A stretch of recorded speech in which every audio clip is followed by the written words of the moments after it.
ഇവരെന്തിങ്ങനെ പോണേ? എന്തോ ഒരു പന്തികളുണ്ടല്ലോ.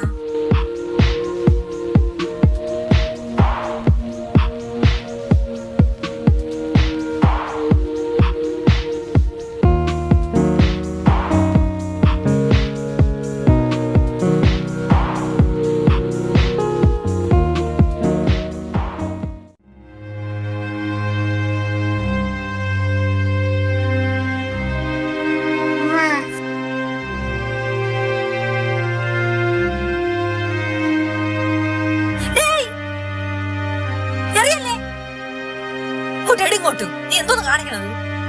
നിങ്ങളെന്തോ നീ കുഞ്ഞിനെ കൊല്ലാനാ കൊണ്ടുവന്നത്? നിങ്ങൾക്കൊരു അമ്മയാണോ? ഞാൻ എത്ര വർഷം കൊണ്ട് കുഞ്ഞിനെ കാത്തിരിക്കണമെന്നറിയാമോ? ഞാൻ പോകാത്ത കോവിലുള്ള ആശുപത്രികളെ ഇല്ല. നിങ്ങൾ എന്തായാലും ഈ കുഞ്ഞിനെ കൊല്ലും. ഞാൻ ഈ കുഞ്ഞിനെ കൊണ്ടേക്കോട്ടെ.